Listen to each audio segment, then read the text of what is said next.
मगाशी सांगायचं सोडलं होतं. आलो आलो पाठी आलो मी बोललो नाही पण आता आलो आलो पाठी आलो हा दादा बोल नको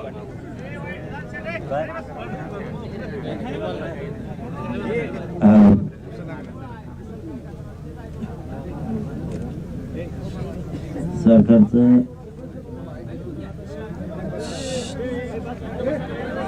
विखे पाटील साहेबांचं आणि त्यांनी दिलेला हा ड्राफ्ट, त्यांनी एक ड्राफ्ट आणलाय सकाळपासून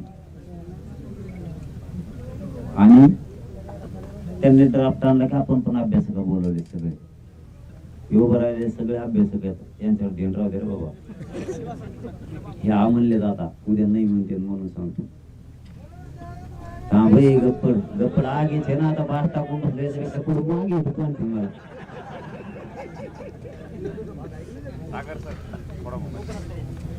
आपण त्यांना मागण्या केल्या त्याच्यावर त्यांनी मसुदा तयार केला. 58 ला कुणबी नोंदी सापडल्या होत्या आपलं असं म्हणणं आहे. त्या कुणबी नोंदी त्याचा दस्तावेज आम्हाला द्या म्हणजे आम्ही मराठा समाजाला फोन करून सांगू की तुमची नोंद निघाली म्हणून. त्यांनी ते देण्याचं मान्य केलं. केलंय का? हो हो म्हणते. आणि अरे मग त्यांच्याकडे आल्या जोरात बोलते ना तुला काय गोया नाही का दमदार ना माहित माझ्याकडे नावाच कसं आहे तिकडं. हो म्हणले. ज्या 58 लाख नोंदी सापडल्या त्यांचे कुणबी प्रमाणपत्र द्या. 39 लाख जवळपास दिलेत. जे राहिले ते द्या तर त्याच्यावर बी कारवाई करतो म्हणून त्यांनी सांगितलंय. ते पण देतो. मागून मागे सारखा मागे सारखा मागे सारखा नाही फक्त पोरा मागे सारखा एक एक फूट 2 फूट मागे सारखा सरकले का त्यांना त्रास नका देऊ. ऐकून घ्या. 58 लाख नोंदीचे दस्तावेज आपल्याला द्यायला सरकार तयार आहे. कारण ते काय ग्रामपंचायतला चिटकिनात म्हणून महाराष्ट्रात आपणच देऊ. ते पण ग्रामपंचायतला चिटकिणार आहे. ते पण चिटकिणार आहे. 58 लाख नोंदीचे प्रमाणपत्र द्यायचे आणि दिलेल्या प्रमाणपत्राचे व्हॅलिडिटी पण द्यायच्या.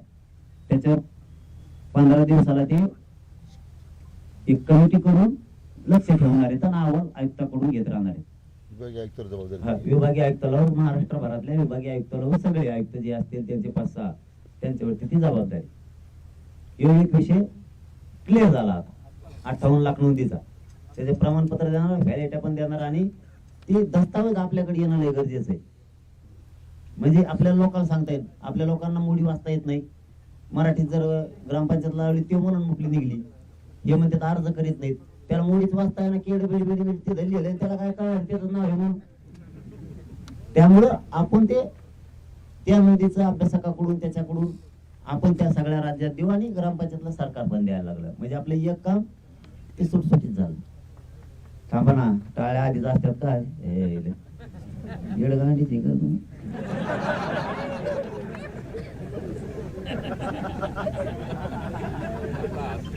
दुसरा त्यांचं म्हणणं काय ते सांगायलो. एक मुद्दा 58 लाखाचा क्लिअर झाला. नुसता क्लिअर नाही झाला. त्यांचं म्हणणं हे तुम्हाला मी ड्राफ्ट दिलाय. याच्या आम्हाला उच्च स्तरावर सरकार आणि प्रशासन दोघांकडून सूचना काढायच्या अधिकाऱ्यांना. काय काढायच्या ते पण ध्यानात ठेवा बरं का. नाही तर परत ते काय मिळालं काय राहिलं याच्यात चालायचं.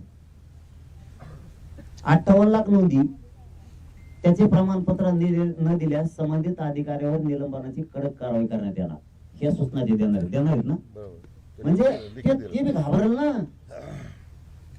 तेव्हा त्याला कळलं आपण नोंद असून नाही दिल्यावर व्हॅलिडिटी असून नाही दिल्यावर मग कारवाई होईल आपल्यावर. आणि ह्या सूचना द्यावा लागणार आहेत तर अधिकारी भेट. असा मला एकटा ड्राफ्ट देऊन नाही चालणार. प्रत्येक अधिकाऱ्यापाशी तो कागद जर गेला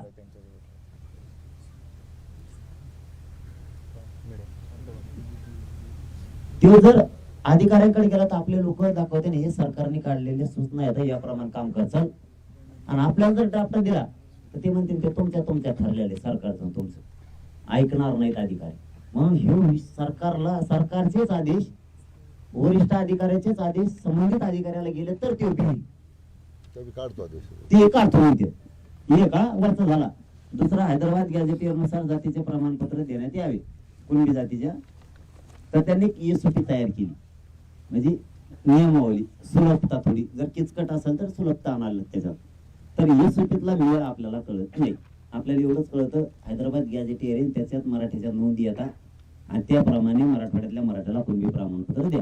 SOP खुसोपीन हे लफड्यात आपण पडत नाही, ते किचकट जावण्याचं काम असतं. मग ते अभ्यासक बोलले, हे डोके खाणार, लय डोके खाते, दुपारपासून ते डोकं खाते, त्यांचं खाते आणि आपलं खाते. त्यांना SOP ते म्हणतात योग्य आहे की योग्य, हा सगळे हा म्हणतात. म्हणजे ते आता अभ्यासक जे आहे ते खरं आहे, तज्ञ अभ्यासकांना ज्याचा त्याचा विषय ज्याला त्याला कळत असतो. आपण उभं काही रान हाणून काही अर्थ नसतो. म्हणजे ती SOP नुसार व्यवस्थित प्रमाणपत्र आता गॅझेटचे निघतील असं त्यांना मान्य आहे. आणि ते SOPत काही सुधारणा पण दिल्यात, त्यांनी सुधारणा पण दिल्या की त्याच्यात जनगणना घ्या, 1881 पासून 1921 पर्यंतची जनगणना घ्या ती, आणि त्यानुसार कुणबी प्रमाणपत्र मराठवाड्यातल्या मराठ्यांना देण्यात यावे असं एक वळ घ्यायचे त्याच्यात. ते पण ते घ्यायला तयार झाले तर त्यांनी पण लिहून दिली. म्हणजे तो विषय दुसरा क्लिअर झाला. आता हैदराबाद गॅझेटचा आता इथून पुढे अडचण येणार नाही, बरोबर ना अभ्यासक? आता तर नाही अडचण येणार, हा आता नाही येणार. गाव पातळीवर स्कीम पाहिजे थांब भाऊ, ऐकून ते पुढचं ऐकतच नाही. आणखी 8-9 मुद्दे राहिले तो मग पेस पडून. मग आता तोंडाला झाले, चिटकायला लागले. सकाळपासून पाणी नाही, त्यात ऊन ते 8 दिवसाचा कट्टा एका दिवसाचा निघाला. मी 7-8 दिवस राहतो ते मंडपात, 7-8-9 दिवस काही होत नाही मला बिना अन्न पाण्याचं. इथं पहिले तिथे झपका लागला. अरे जाऊ घरी ताण झाला नाही, अरे नुसतं मुताच काम आहे रातभर. रातभर पाणी नाही मुतायला पोटात, मग तू का इतक्या व्हायला लागायचा झोप नाही भाऊ. 8 दिवसाचा कट्टा एका दिवसाचा झपका झालाय. हे दुसरं झालं. याची पण सूचना त्यांना वरिष्ठ लेवलवर काढायच्यात, म्हणून तुम्हाला विचारायला वरिष्ठ लेवलवर सूचना काढायच्या. ते म्हणजे तुम्ही हा म्हणलं का आम्ही काढतो, पण मी म्हणलं मायाला मी हा म्हणून काही चुकलं की पुन्हा गोळी म्हणून अभ्यासक बोलून होती दिवसभर. त्यांनी सांगितलं आता कोल्हापूर पासून बरेचसे पश्चिम महाराष्ट्रातले अभ्यासक घेत आपल्या इकडचे पण आहेत. आता जे नाही आले त्याला मी काय करू शकत, त्याला मी काय करू शकत. त्याला आम्ही टाइम नसतो, बोलायला टाइम असतो तेवढा मीडिया मराठीची विरोधात. मी वागलो, मी काय करू त्याला. त्यामुळे तो विषय संपला. जात पडताळणीच्या म्हणजे आपल्या जे व्हॅलिटी आहेत त्याबाबत 15 दिवसाला आढावा घेणार आहे तिथून पुढे. ते बी सूचना काढायला सरकार स्तरावर आणि प्रशासन स्तरावर, दोन्ही स्तरावर, आणि उपसमिती पण तिसरी परत तिघांच्या वतीनं आदेश अधिकाऱ्यांकडे जावे साहेब अशी आमचं म्हणणं आहे. चौथा, मराठा आणि कुणबी याला सेपरेट मंत्रालय स्थापन करा हे त्यांना सांगितलंय. त्याला मी महिना नाही ऐकत साहेब, त्याला म्हणतोय मी, त्याला नाही ऐकत महिना. मंत्रालय स्थापन करायला महिना कसा? आपण सध्या मराठा आरक्षण कक्ष आपण स्वतंत्र स्थापन मंत्रालयात करतोय, ज्यामध्ये स्वतंत्र अधिकारी राहतील आणि त्यासाठी त्यांना मंत्रालय नाही, मंत्रालय कोणाला दिलेलं नाही अजून. फक्त स्वतंत्र कक्ष आपण त्यासाठी करतोय. ते ओबीसी मंत्रालय नाहीये. पुढे तसंच होणार ना, एका जातीला होऊ शकत आपण काय केलंय ते म्हणून ते आपण केलं. समजा ते मंत्रालय म्हणतात, मग आम्ही मंत्रालयच म्हणणार. मग त्याला काय जाऊ, त्याला काय बागायती नसली तर बागायती म्हणायचं असं त्यांचं धोरण दिसतं. मंत्रालय नसलं तरी म्हणजे आमचं ओबीसी मंत्रालय. इतर मागास बहुजन कल्याण विभाग सर मंत्रालय नाही, तो विभाग आहे हा विभाग आणि हे आपलं सुद्धा सामाजिक न्याय मंत्रालयाच्या अंदर येतं सगळं आपलं.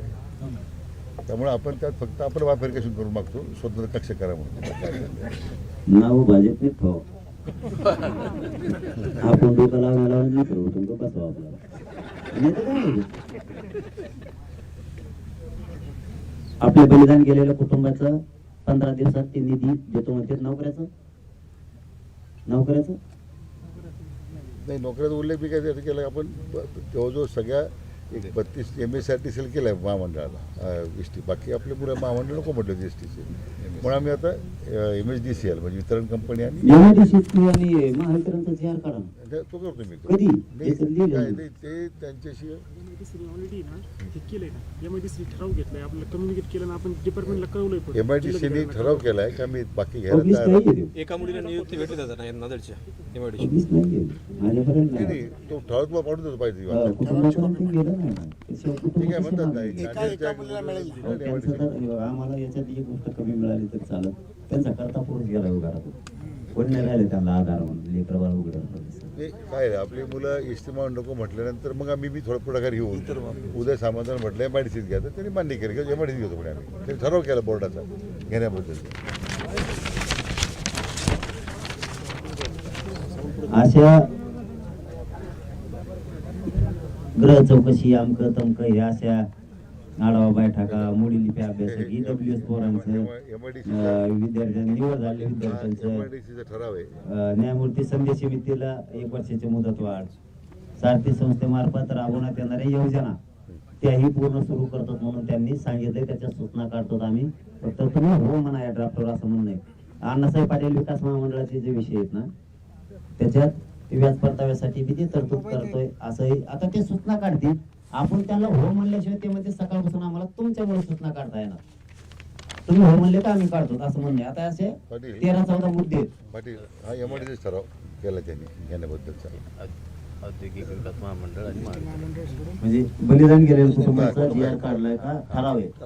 ठराव आहे तर MIDC सर्वच करणार बोर्ड आहे ते. स्वतंत्र बोर्ड. ठरावचं बोर्ड आहे ते. झालं ते. समजा ते MIDCचं बलिदान केलेल्या कुटुंबाचा ठराव केलाय त्यांनी. महावितरण. मग आता पोराव हे आता जे अभ्यासक हो म्हणले पण ते आपल्यात बी आपण काय गरीबातले लेकर आपण कशाला हा म्हणतो कशाला नाही म्हणतो. खरं सांगतो तुम्ही मी सारखेच पण अभ्यासकांना विचारून हे केलंय.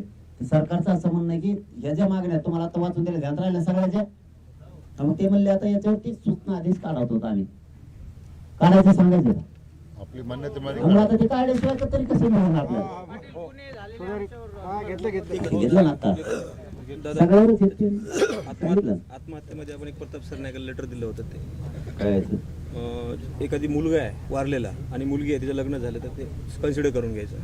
हा, ते पत्र दिलंय त्यांना पण उपसमितीकडे होती वेगळं पत्र. आणि जरा ते वेगळा विषय आपण काय करू यांना सेपरेट देऊ. स्वतंत्र द्या. हा, ते त्यांच्याकडे देऊन ते आपण करून घेऊ. काय एखाद्याच्या कुटुंबात काय झालंय ते मुलगा वारला मुलगी एकच आहे तर मुलगी एकच आहे. मग त्या मुलीला देत नाहीये तिचं लग्न झालं. तर पुतण्याला देत नाहीत लग्न झाल्यामुळे. त्यांचं म्हणणं आहे मग तिला जरी दिलं तरी ती आम्हाला संपलीन पोरगता नाहीये त्यांना सांभाळायला कोण मग पुतण्याला द्यावा तर पुतण्याचा काय भरोसा आहे संभळीनच म्हणून पण पोरीला द्यावा. आणि काय काही ठिकाणी असं म्हणणं आहे की पुतण्याला द्या आमचं एकत्र कुटुंब आहे आम्हाला मुलगा नाहीये आता होता तो वारला आरक्षणासाठी. मला वाटतं सरकारने ती विशेष बाब करायला हरकत नाही तेवढ्या पुरती. अगोदर केलंय विषय. नाही, तुम्ही काय करा तो आमच्या समितीकडे विषय नव्हता. हा आपण मला पत्र द्या. साहेब राहुल सरला दिले त्या दिवशी. दिलं ना? सर पण होते. हो बरोबर. गजानन मग गणपती याच्या सूचना काढायला लावायचे का पोरं सगळे म्हणजे सगळे सूचना निघल्याशिवाय तर काम कसं होईल पुढं. हा नाही अभ्यासकाचं पण हे सूचना लवकर निघून द्या. हा सगळ्या म्हणजे सूचना म्हणजे आधी सरकारने दिली की हे काम पुढे चालू लगेच लागू होते. ठीक आहे पण याच्यातलं एक सांगतो हे मंत्रालयाला 1 महिन्याची गरज नाही. हे मराठा ऑलरेडी तो प्रस्ताव आता गेलेला आहे. फक्त एक मग मी महिना काय जास्त घेतला तो 1500 होईल पण महिना मुद्दा मी वाढून घेतला तू म्हणजे 1500 झालं नाही. मग तर ते म्हणून मी एक सेपर साईडला महिना म्हटलं आपल्याला पाहिजे. हा मी असं बैठक मग बोललो. आता महामंडळ असं होतं त्याला पद निर्माण करण्यापासून एक महत्वाचा मुद्दा राहिला. महामंडळ असं होतं की सातारा संस्थांचा गॅझेटियरचा जी आर मला लगेच पाहिजे असं माझं म्हणणं होतं. माझं म्हणणं होतं पण त्यात म्हणणं काय आलं त्यांचं आपण जर हे घाई गडबडीत काढला बघा डाव पण असू शकतो आणि नसू शकतो. सरकारचा दोन्ही ग्राह्य धरू आपण असू शकतो नसू शकतो दोन्ही पण ग्राह्य धरू. त्यांचं म्हणणं आहे आम्ही विचारपूर्वक अभ्यास न करता जर ते काढलं तर ते कोर्टात चॅलेंज होईल असं त्यांचं म्हणणं आहे. 70-80 वर्ष तर विदर्भ पश्चिम महाराष्ट्रातल्या मराठ्याला काही नव्हतंच असून गॅजेट. मला असं वाटतं ते 1 महिना लागते तर आपण हा म्हणावं का हा म्हणावं मी सांगतो. चॅलेंज झालं तर ते म्हणते तुम्हाला म्हणलो होता महिनाभर थांबा चाबऱ्या जाऊन येत असते सरकार म्हणून होता महिनाभर थांबा तिथे आपल्या गांडीत लाकूड भेटून पुन्हा त्याच्यापेक्षा 3 महिन्याभर थांबा म्हणतात ना, कायदेशीर अडचण येऊ नये म्हणून. आणि थांबा महिनाभर हे पश्चिम महाराष्ट्राला अभ्यासात पण म्हणते ना, अभ्यास घेत ना अगं ते बोलून घेतले होते. खरंय का राहू? हा, कारण त्यांचंही म्हणणं आहे राहू द्या, 1 महिन्याचा काढतात. असं 70-80 वर्ष नव्हतंच ना. आपण एक दिवस भागून घेतलं म्हणून हे महिन्यावर आले. हे देतच नव्हते, हे देत नव्हते, काही नाही विषयच नव्हतं. आपण दिवसभर वाजून घेतलं म्हणून त्यांच्या डोक्यात आलं मुंबईला येणार आहे. त्यांच्या डोक्यात आला होता 4-5 दिवसात मुंबईकडे निघणार आहे. नाही आम्ही खरंच आमचे डाव नाही कळून तुम्ही कळून देत नाहीत ना डाव. तुम्ही म्हणजे सगळे काय करायचं कोणा तुम्ही कळून देत नाही. मी मग आंदोलन 60% होतो मुंबईचं, आम्ही कळून दिलं नाही. कसं आहे आमचा 4था टप्पा होता. आमचे जर म्हातारे माणसं सगळे आले असते मुंबईत, तुमच्या टायरवर बसले असते जरूर, गाडीच्या टायरला पहिलं कसं म्हातारा गोट्या घरी आणत नसतं, टायर धरून बसतो. एकदा का म्हातारा बसला असता तर टप्पावर नाही गाडी बसून इकडे तिकडे जायची. आमच्या लय टप्प्यात आंदोलन होतं, पण ते तुम्ही ओळखलं, ताबडतोब सन्मान केला समाजाचा, बरं झालं. मला वाटतं आता मी सकाळपासून तेच लावून धरलेलं आहे. मला आत्ताच पाहिजे, मीडिया सुद्धा आले, मला सातारा गॅजेटेर आत्ताच पाहिजे, त्याचा GR मी ते लावून धरलं होतं. पण येईन मग आपल्या अंगावर पुढचं भविष्याचं समजून घेऊ आपण. आपल्या जातीला काय झालंय, मलम पट्ट्याच घेतल्यात आपण आतापर्यंत, कायमचं ऑपरेशन नाही केलं. मलम पट्ट्या का करतात, दुःख वाढत चाललंय. कायम कुठल्या विषयाचं ऑपरेशनच करायचं डायरेक्ट, म्हणजे कीड तरी निघून जाते. तसं आपण जर घाई गडबडीत म्हणून, आता मी म्हणलोच, मी सकाळी लावून धरला आत्ताच पाहिजे. त्यांनी काय मुद्दा केलाय, जर याच्यात अडचण आली तर कोर्टात जाईल. म्हणजे दिलं भिवपान घालून, चोर नसले तरी चोर आले रे आले, त्याच्यापेक्षा डोक्यात चालत नको ना, महिना तर महिना. म्हणजे एक माझी भूमिका आहे एक त्याची. तुम्ही नाही म्हणले तर माझी काय अडचण नाही. तुम्ही जर म्हणले नाही आताच पाहिजे, तुम्ही त्यांना सांगतो आम्हाला द्या. तर मग पुढे तर नाही बोलता येणार, त्यांना जागा तर नाही ना. आपण समाजाला काय काम करतोय, सगळ्यात महत्वाचं माझा समाज एवढं समजून घ्या. समाजाला नाक उचलून बोलता आलं पाहिजे, हे काम आपण करतो. कोणा पुढं खाली मान घालून समाजाला कधीच बोलावं लागलं नाही पाहिजे. 4 दिवस लेट, पण समाजाला टिकणार द्यायचं. आता आपण समाज नाक उचलून बोला ना, तुम्हाला जाणं महिन्यात देतो, कम द्याय ना. आता सरकारला बोलून काही आणि गडबडीत काय केलं, आम्ही म्हणलो होतो तुम्हाला थांबा, तुम्ही त्या टायमाला लय शहाणपणा करीत होते, उलट ऐकून घ्यायला लागलं समाज. महिना म्हणजे काय, आता बोलता बोलता निघून जाईल. 70 वर्ष निघून गेलेत बोलता बोलता, 70 वर्ष निघून गेलेत ना. फक्त साहेब एक आदेश काढायला लागतोय, नसता मग त्याच्यात फॉलोअप मध्ये 2 जण कंपल्सरी राहत असले तर मला ते शब्द दिला तरी बस, लेखी नसले तरी झालं. ज्यांचे कुणबी प्रमाणपत्र निघालेत ते आता ऍडमिशन घेणार आहेत. त्यांच्या व्हॅलिडिटी रोखता कामा नाहीत. रोखल्या तर तुम्ही दोघाला आम्ही कंटिन्यू फोन करत जाऊ, ते तुम्ही लक्ष देणार का? हो 100%. कारण ना आपण दिल्या त्या टायमाला त्या टायमाला लेकराला लय अडचण आहे. ज्यांना प्रमाणपत्र देऊन व्हॅलिडिटी थांबल्यात ना, तर ते व्हॅलिडिटीचं काय झालं, ते समित्या तयार झाल्या सगळ्या मीडियात येईल. अरे यांचे मायकल डेंजर येतो, एवढं सगळं जे येलं व्यापारी मीडियावाल्याचं हे सोपं नाही भाऊ. प्रवेशाला अडचणी देणार नाही. आम्ही काय करतो, त्या सेलमध्ये त्या जिल्हाधिकाऱ्यांच्या पण वाचता नाही मुद्दा, आपण प्रत्येक जिल्हाधिकारी कार्यालयात आपण आता हेल्पलाईन सुरू करतोय 8 दिवसामध्ये. म्हणजे कोणाला कुठली अडचण आली या संदर्भात फक्त कलेक्टर ऑफिसच्या नंबरने फोन करायचा आणि दखल घेऊ. नाही ऐकायला थांबा तो उद्या केला पाहिजे. नाही तुम्ही काय जनरल बी आदेश काढा, तुमचे आदेश पण काढा की व्हॅलिडिटी रोखू नका, ठीक आहे, पण नंतर लक्ष पण घाला. ठीक आहे बरं. साधा उद्या अरे बाबा ते लिहिलंय, पण वर्ष म्हणलं मी तुम्हाला, शब्द म्हणलं फक्त देऊ. हरकत नाही हे तर तुम्ही लेखी आदेशच काढा, लेखी आदेशच काढा. हे पण समजा काय काय अधिकाऱ्याला माल लागतो, खिसा गरम करायला लागतो, गरीब एखाद्याच माणूस नाही देऊ शकत. त्या तर हेल्पलाईन ते संजय शिरसाट साहेब फोन केला ना, ते ताबडतोब काम करतात, लगेच अधिकाऱ्याला ताणूनच धरते. कलेक्टर ऑफिसला पाहिजे काय करतो, वर्ष वाया जात. नाही मग ते बोललं ना आता लगेच, आणि मग तो इथं मॅच मांडली ना.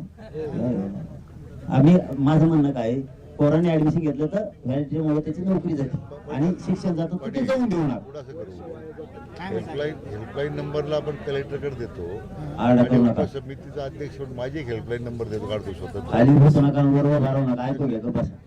कलेक्टरच्या कार्यालय हेल्पलाईन नंबर राहील, उपसमितीचा ते माझ्या कार्यालय हेल्पलाईन नंबर तर सुरू करतो. ज्यांना अशा प्रकारे अडचण तर मला माझ्या हेल्पलाईनला कॉल येऊ दे, कलेक्टरकडे कॉल जाऊ दे. काही पण व्हॅलिडिटी बद्दल अडचणी आल्या, कुणबी प्रमाणपत्राबद्दल अडचण आल्या, कलेक्टर ऑफिस ते सामान्य माणूस आणि सामान्य माणूस ते उपसमिती आपली ही एक हेल्पलाईन नंबर द्यायला लागले. त्या नंबरवर माहिती द्या म्हणून सांगते. उलट बरं झालं ना, घरपोच नाही झालं तर महाराष्ट्रातल्या ज्या अडचणी येत्या व्हॅलिडिटीच्या आणि कुणबीच्या त्या अंतरावली तेव्हा सांगितलं तरी मी सरकारच्या कानावर मंत्र्यांच्या कानावर घालून ते करून घेत जाऊ आपण. तसं आता जबाबदारी यांच्यावरती दिली. समाजालाही कळल हे किती काम करते समाजाचं, आपल्यालाही कळल याला खरोखर समाजाचं काम करायचं होतं. म्हणून हे हा म्हणले होते कसा कसा अधिकाऱ्यांना फोन करून सांगते ती व्हॅलिडिटी त्याचं ऍडमिशन रोखलंय त्याचं वाटोळ करू नको.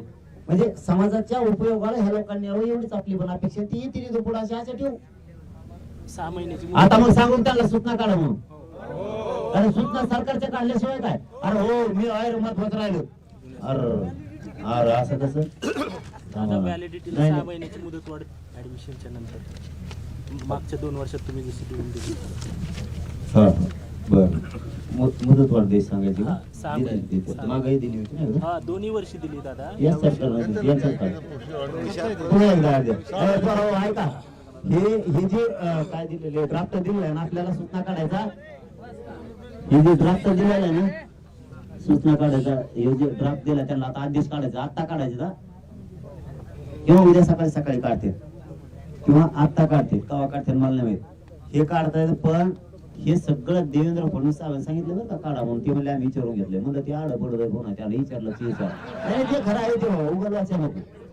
तर ते म्हणले देवेंद्र फडणवीस साहेबांना विचारूनच ही सगळी कारवाई करायला लागलो आणि ते याला हो म्हणले. मग आता सूचना काढायला तर सरकारकडे हे मसुदात जाऊन द्यावं लागेल ना, जाऊ द्यायचं मग. एकदा गुन्ह्यासंदर्भात सांगा ना. हा गुन्हेगारी ते माग घेतो म्हणले. ते मुख्यमंत्र्याला बोलतो म्हणले आपण काय सांगितलं त्यांना म्हणजे ते क्लिअरच करतो नको लपड. खोटे गुन्हे दाखल केले पोरांवर. ते पोरं नसून कुणी पुण्याला कोणी इकड तर राजकारणात लोकांनी काही नावं देऊन त्यांना गुतवलंय ही एक बाब. त्याचे काही पुरावेच नाहीयेत तरी गुन्हे दाखल केले ते 7 सारखे. नंबर 2 आंतरवालीत आम्हालाच मारलंय. आमच्यावर 302 आणि 21 ब आहे. ही कोणावर दाखल व्हायला पाहिजे पोलिसांवर. ते मारले त्यांनी. रेकॉर्ड तुमच्या जवळ आहे आमच्याजवळ नाही, तुमच्यावरच रेकॉर्ड आहे. ठीक आहे आमचे कोणी मागा नाही घेत तुम्हाला आंतरवालीचे नका घेऊ. त्यांचे 200-300 पोलीस आहेत त्यांच्यावर 307 21 बचा गुन्हा दाखल करून अटक करा. चलू द्या केस आमची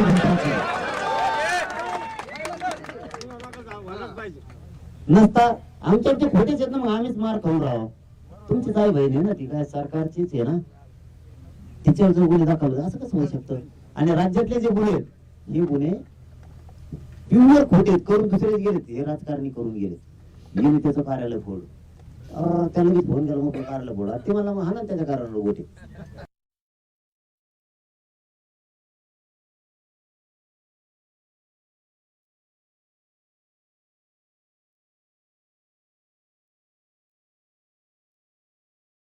आपण पाहतोय आता जरांगेंना भेटायला आलेल्या शिष्टमंडळानं काही मसुदा आणला होता आणि तो जरांगेंच्या अभ्यासकांना मान्य झाल्याचं पाहायला मिळत आहे. त्या मसुद्यामध्ये नेमकं काय काय होतं हे जरांगे आता वाचून दाखवत होते आणि चर्चा काय झाली ते सांगत होते. प्रमाणपत्राबाबतच्या अडचणींवर आता हेल्पलाईन नंबर सुरू करणार आहेत असं आश्वासन दिलंय आणि या हेल्पलाईनद्वारे आता अडचणी सोडवल्या जातील असंही म्हटलंय विखे पाटलांच्या शिष्टमंडळानं. हे आश्वासन जरांगेंना दिल्याचं पाहायला मिळत आहे. आपण ही दृश्य पाहतोय सध्या लाईव्ह दृश्य आहेत आंतरवाली सराटीमधनं. आता काही वेळातच जरांगे उपोषण मागे घेतील की काय अशी ही शक्यता आहे कारण बऱ्याचशा अडचणींवर तोडगा निघाल्याचं पाहायला मिळत आहे. अडचणींवर आता हेल्पलाईन नंबर दिला जाईल आणि त्या हेल्पलाईनद्वारे अडचणी सोडवतील असं पाहायला मिळत आहे. जरांगेंनी अनेक मागण्या केल्या होत्या आणि त्या मागण्या सुद्धा मान्य होत आहेत असं दिसतंय. या अडचणी ज्या येतील या प्रक्रियेमध्ये त्या अडचणी सोडवण्यासाठी आता या ठिकाणी हेल्पलाईन नंबर सुद्धा जारी केला जाईल आणि त्या निमित्तानं गावागावातनं तहसील आणि तहसीलपासून उपसमिती असा हेल्पलाईन नंबर जारी केला जाईल आणि ही उपसमिती या हेल्पलाईन नंबरद्वारे या प्रत्येक मराठा विद्यार्थ्याच्या अडचणी सोडवेल असंही कळतंय. आंतरवाली सराटीमधनं सध्या ही आपण लाईव्ह दृश्य पाहतोय. आज सकाळपासून मनोज जरांगे पाटील यांनी उपोषण पुकारलं होतं, आमरण उपोषण पुकारलं होतं. 40 डिग्री तापमानामध्ये त्यांनी पाणीही न पिता उपोषण केलं. आज संध्याकाळी त्यांना उलटीही झाली आणि त्यानंतर आता शासनाचं शिष्टमंडळ या ठिकाणी आंतरवाली सराटीमध्ये दाखल झालं आणि त्यानंतर त्यांनी चर्चा करून आणलेला जो मसुदा होता तो जरांगेंना वाचून दाखवला. त्याचबरोबर जरांगेंची शिष्टमंडळाची आणि अभ्यासक जे आहेत आरक्षणाचे या सगळ्यांची एकत्रित चर्चा या ठिकाणी झाली. नोंदींचे राहिलेले कुणबी प्रमाणपत्र द्यावेत अशी मुख्य मागणी जरांगेंनी केली होती आणि प्रमाणपत्र दिलं नाही तर त्या अधिकाऱ्यांवर कारवाई करा असंही जरांगेंनी म्हटलं होतं. त्याचबरोबर आता हैदराबाद गॅझेट प्रमाणे सुद्धा कुणबी प्रमाणपत्र द्यावं अशी मुख्य मागणी त्यांनी केली. या सूचना सरकारकडनं सध्या मान्य झाल्याचे पाहायला मिळत आहेत. सरकारचं शिष्टमंडळ जे आलेलं आहे या शिष्टमंडळानं या सूचना मान्य झाल्याचं पाहायला मिळत आहे आणि त्यानंतर आता जरांगे पाटील उपोषण सोडणार का हा महत्त्वाचा प्रश्न आहे. काही वेळातच हे स्पष्ट होईल. मात्र सध्या आपण पाहतोय आता कुणबी आणि मराठा यांच्यासाठी वेगळा मंत्रालय सुरू करा, मंत्रालयामध्ये वेगळा कक्ष सुरू करा अशी मागणी होती आणि त्याबद्दलचा सातारा संस्थानचा सुद्धा गॅझेटियर लवकर त्याचा मसुदा सुरू करा असं त्यांनी म्हटलंय. शिंदे समितीला आता 1 वर्षाची मुदतवाढ द्यायला जरांगेंनी म्हटलंय. त्याचबरोबर 2 वेगवेगळी मंत्रालय स्थापन करावी अशी ही मागणी जरांगेंनी केली होती. मंत्रालय स्थापन करायला 1 महिना कसा लागतो हा मुख्य प्रश्न त्यांनी विचारला होता. यांना सूचनाला आपण पाठवून देऊ. आता तुम्हाला बोला देणार जे तुम्हाला तो मग अंगावर घ्या मोकळं होईल तुमच्याकडे जोडलं भडकून करायची आणि आधी सांगते आपले सांगितलं ईडब्ल्यूएच आधी सांगितलं नकाशाचं सांगायला मग आता नकाशाचं तेवढं मात्र ते करून घ्या. आपला नकाशा उठवला आपलं मराठा साम्राज्य छत्रपतींचा आपल्यासाठी गौरव आहे. तिथं उडलेले ते केंद्रात जा पुढे जायचं जा पण ते उपसमितीच लावून धरा आपण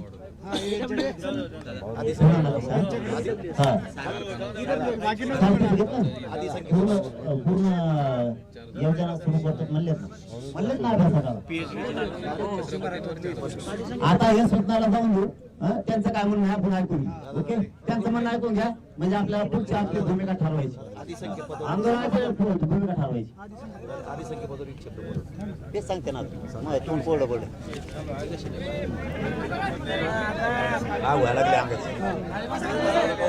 आवाज करू नका. माझे सहकारी माननीय आमदार प्रसादजी लाड इतर सर्व माझे दुसरे सहकारी संभाजीनगरचे अध्यक्ष किशोर शितोळे, अभ्यासक मंडळाचे सर्व सन्मान्य सदस्य,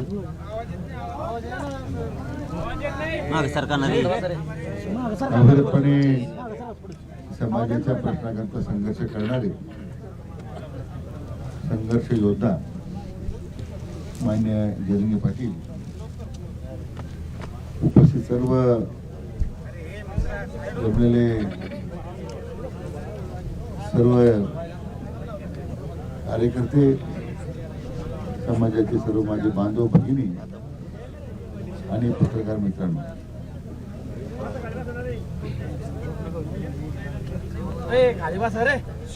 मुंबईच्या आंदोलनानंतर मान्य जरांगे पाटलांच्या पुढाकारानं अनेक विषयांबद्दल राज्य सरकारचे निर्णय झाले. त्याची अंमलबजावणी सुरू आहे. परंतु काही निर्णयाबद्दल अजूनही संदिग्धता होती. त्यासाठी त्यांनी पुन्हा आजपासून आंदोलन सुरू केलं होतं. तर म्हणजे आपल्या राज्याचे लोकप्रिय मुख्यमंत्री माननीय देवेंद्रजी फडणवीस यांच्या नेतृत्वाखाली पूर्वी आपल्या समाज बांधवांना आरक्षण देण्याची भूमिका त्यांनी घेतली. मध्यंतरी मागच्या आंदोलनामध्ये त्यांच्या पुढाकारानेच आपण हे वेगळे समाज बांधवासाठी तुम्ही आरडा केला तुम्हाला ऐकायला येणार नाही बरं का. एकदा सांगतो गप्पा ऐका. आणि खाली ह्या बसल्या आंदोलन- नादात पुन्हा आरडा होतो तुम्ही ऐका परत ध्यानात ऐकणार तुम्ही म्हणता मला ऐकायला नाही मिळालं. आणि ह्या आंदोलनामध्ये त्यांनी विचारार्थ मांडलेल्या किंवा ज्या मागण्या केल्या आहेत त्यांच्या अंमलबजावणीबद्दल सुद्धा त्यांनी अतिशय सकारात्मक भूमिका घेतली. मी प्रथमतः माननीय मुख्यमंत्री देवेंद्र फडणवीस साहेबांचं खरं मनापासून अभिनंदन करतो की त्यांनी आपल्या मराठी बांधवांच्या करता समाजाकरता नियमित पुढाकार घेतला आणि आजही त्यांनी या कामात विशेष पुढाकार घेतला. मी आणि माझे सहकारी आमदार प्रसाद लाड माननीय जरंगे पाटील यांचं आंदोलन सुरू झाल्यापासून सातत्याने त्यांच्या संपर्कात होतो आणि मग जे काही मागच्या निर्णयाच्या राहिलेल्या ज्या त्रुटी आहेत त्याचं आता वाचन माननीय जरंगे पाटलांनी केलं. मग अशी अभ्यासकांच्या बरोबर आमची चर्चा झाली. त्याच्यामध्ये 2-3 सुधारणा करायच्या त्या आम्ही मान्य केल्या नीट ऐका. आणि त्यामुळे निस्वार्थीपणे समाजाकरता मान्य जरंगे पाटलांनी घेतलेला पुढाकार वेळोवेळी केलेली आंदोलनं मला वाटतं त्यामुळे आज समाज बांधवांना आज मोठ्या प्रमाणात न्याय मिळतो आणि म्हणून मी खरं त्यांचं सुद्धा मनापासून आपल्या सर्वांच्या वतीने अभिनंदन करतो. मला खात्री आहे की आजच्या झालेल्या चर्चेच्या अनुषंगी शासनाने घेतलेले निर्णय शासनाच्या त्यांच्या मागण्याप्रमाणे प्रस्तावित केलेल्या जो काही प्रस्ताव साथ दिलेला आहे त्यांनी त्याला मान्यता दिली. त्याच्यावर लगेच आम्ही पुढच्या 2-3 दिवसात शासन निर्णय काढून अंमलबजावणीला आम्ही सुरुवात करतोय आणि म्हणून मी आपल्या सर्वांच्या वतीने 2-3 दिवसात म्हणले तर सूचना ध्यानात ठेवा सगळे जण.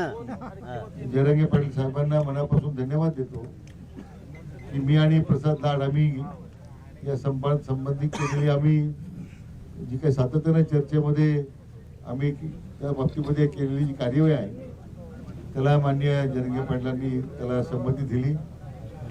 अभ्यासकांनी संमती दिली. आमच्या सगळ्या समाज बांधवांनी संमती दिली. म्हणून तुमचं सुद्धा मी मनापासून अभिनंदन करतो आणि पुन्हा एकदा मी आपल्या सर्वांच्या वतीने जरंगे पाटलांना विनंती करतो की त्यांनी आता आमच्या समाज बांधवांच्या हिताकरता आमच्या सर्वांच्या हिताकरता आपलं सुरू केलेलं उपोषण स्थगित करावं अशी त्यांना विनंती करतो. आपण सगळ्यांनी कृपया टाळ्याच्या गजरामध्ये माझ्या प्रस्तावाला संमती द्यावी अशी आपण सगळ्यांनी विनंती करतो.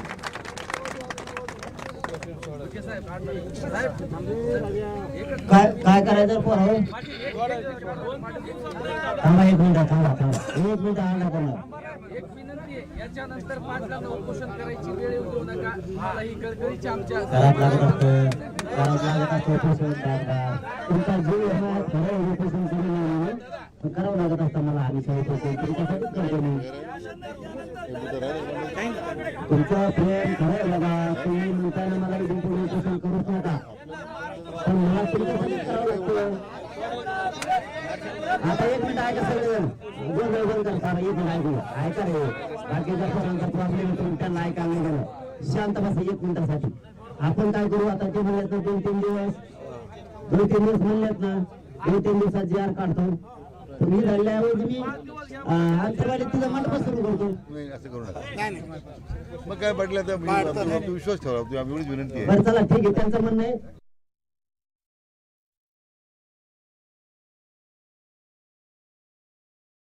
आपण पाहतोय की आता जरांगेंनी एका पतीनं विश्वास नाही थांबा विश्वास शब्दात कन्फ्युजन करते परत म्हणते ते उपोषण केलं मग काय मिळालं या सूचना काढायच्या त्यांना ते मिळालं सगळे आदेश काढायचे. आपण पाटील वाचून दाखवलं ना सगळं. वाचून दाखवलं का आता हे सगळं घेण्यासाठी आदेश काढायचे आणि हे सगळे अभ्यासकाला मान्य आहे. थांबा तुम्ही ऐकून घेतलं त्या हे अभ्यासकांना मान्य आहे. सगळ्या अभ्यासकांना मी दुपारी 12 वाजल्यापासून 9 वाजेपर्यंत रात्रीच्या सारखे खंडोचं सुरू केले होते.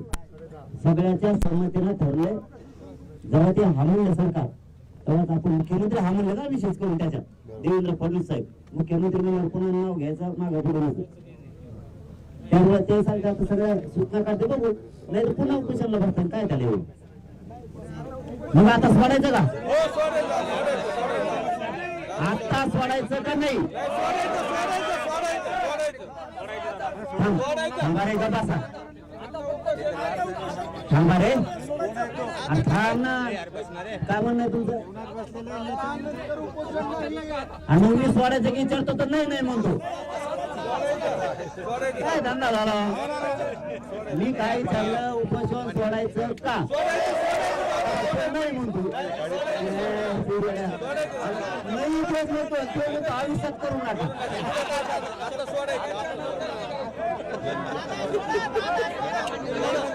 तुम्ही जर नाही म्हणत असले तर मी आपल्या कामाला सुरू करतो. बंद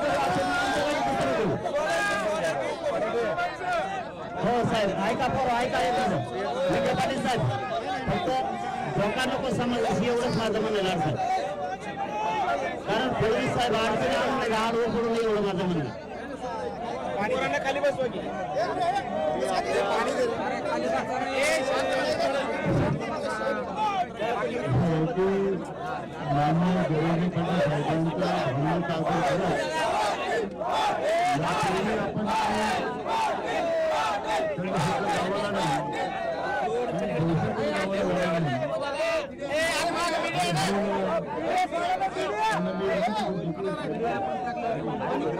समर्थक सुद्धा उपोषण छोडा असं म्हणतायत. अनेक विषयांवर सरकारचा निर्णय झालेला आहे. मराठा आंदोलकांवरचे गुन्हे मागे घ्या अशी ही मागणी यावेळी जरांगेंनी केल्याचं पाहायला मिळत आहे. त्याचबरोबर जात प्रमाणपत्र अभावी शैक्षणिक प्रवेश थांबणार नाहीत असंही विखेंनी स्पष्टीकरण दिलं. तेव्हा फडणवीसांनी मराठा समाजासाठी नेहमीच पुढाकार घेतला आणि जरांगेंच्या मागण्यांवर अगदी 2 ते 3 दिवसामध्ये कार्यवाही करू असं स्पष्टीकरण आता विखेंनी दिल्याचं पाहायला मिळत आहे. आणि त्यानंतर जरांगे आता उपोषण सोडतायत आणि त्यासाठी आपण हे दृश्य पाहतोय. सध्या लाईव्ह दृश्य आजवली सराटीमधलं पाहतोय. जात प्रमाणपत्र अभावी या ठिकाणी अनेक मराठा बांधवांची अडचण होत होती आणि त्यासाठी फडणवीसांनी पुढाकार घेतला असं विखेंनी म्हटलंय. आणि येत्या 2 ते 3 दिवसात याविषयीची कार्यवाही करू असंही त्यांनी स्पष्ट केलंय. 58 लाख कुणबी नोंदींचे दस्तावेज सरकारनं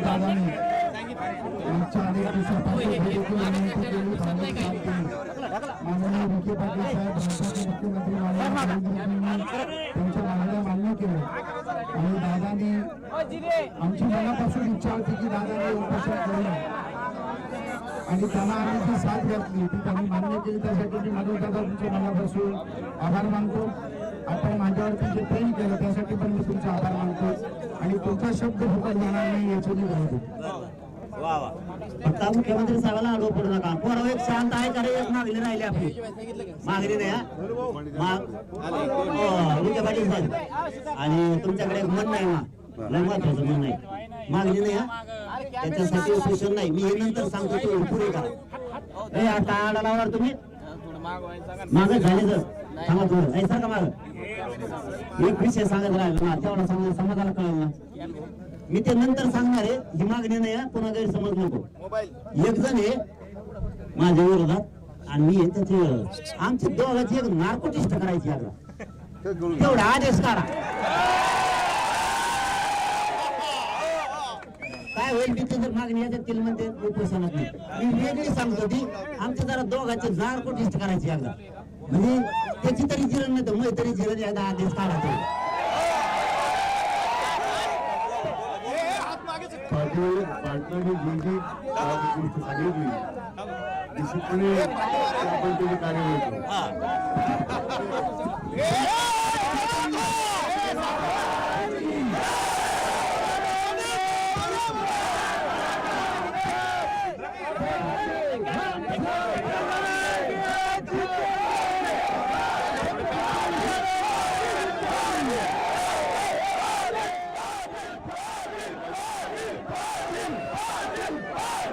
जरांगेंनी आता उपोषण मागे घेतलेलं आहे. पाणी पिऊन जरांगेंनी उपोषण मागे घेतलेलं आहे. सरकारने आपल्या मागण्या मान्य केल्या आणि 2 ते 3 दिवसात अध्यादेश काढण्याची मागणी केली. आपण पाहतोय विखे पाटलांचं शिष्टमंडळ जे इथे आलं होतं त्या शिष्टमंडळाला यश आलेलं आहे आणि त्यानंतर रात्री 1 वाजता मध्यरात्री 1 वाजता जरांगेंनी आता उपोषण मागे घेतल्याचं पाहायला मिळत आहे. पाणी पिऊन जरांगेंनी उपोषण मागे घेतलंय. विखे पाटील, प्रसाद लाड या ठिकाणी उपस्थित झाले होते आणि त्यांच्या उपस्थितीत विखे पाटलांच्या हस्ते जरांगेंनी पाणी सेवन केलेलं आहे. पाटलांची शिष्टाई आता यशस्वी झाल्याचं पाहायला मिळत आहे आणि जरांगेंनी अखेर उपोषण मागे घेतलेलं आहे. आपण एकदा पुन्हा नजर टाकूया की आज दिवसभरात काय घडलं, कोणत्या मागण्या होत्या आणि कोणत्या मान्य झाल्या. 58 लाख कुणबी नोंदींचे दस्तावेज द्यायचं सरकारनं आता मान्य केलंय. नोंदींचे राहिलेले कुणबी प्रमाणपत्र द्यावे असे जरांगेंनी मागणी केली होती. त्याचबरोबर प्रमाणपत्र दिलं नाही तर अधिकाऱ्यांवर कारवाई करा अशी ही मागणी त्यांनी केली होती. हैदराबाद गॅझेट प्रमाणे कुणबी प्रमाणपत्र द्यावं ही सुद्धा त्यांची मागणी होती. तर हैदराबाद गॅझेटची सूचना सरकारकडनं मान्य करून घ्याव्या आणि त्यानंतर विखे पाटलांनी त्याबद्दलही स्पष्टीकरण दिलं होतं. मराठा आणि कुणबी स्वतंत्र मंत्रालय स्थापन करा, महत्वाची आणि मोठी मागणी त्यांची होती. मंत्रालय स्थापन करायला 1 महिना कसा लागतो हा प्रश्न त्यांनी विचारला. तर मंत्रालयामध्ये मराठा आरक्षण कक्ष स्थापन करत आहोत असं विखेंनी म्हटलं आणि त्यानंतर सातारा संस्थांच्या गॅझेटच्या GR सुद्धा लवकरात लवकर काढा पुढची मागणी जरांगेंनी केली होती आणि त्यानंतर अखेर अनेक मागण्या मान्य झाल्या. अनेक मागण्यांबद्दलचे GR अगदी 2 ते 3 दिवसामध्ये काढू असं स्पष्टीकरण या शिष्टमंडळाकडनं आलं आणि त्यानंतर आता अखेर जरांगेंनी हे उपोषण मागे घेतल्याचं पाहायला मिळत आहे. पाण्याचं सेवन करून जरांगेंनी हे उपोषण मागे घेतलंय. विखे पाटलाची शिष्टाई यशस्वी झालेली आहे. प्रसाद लाड आणि विखे पाटील या ठिकाणी उपस्थित झाले होते. दरम्यान या बातमीपत्रामध्ये आपण इथेच विराम घेतोय. शुभरात्री.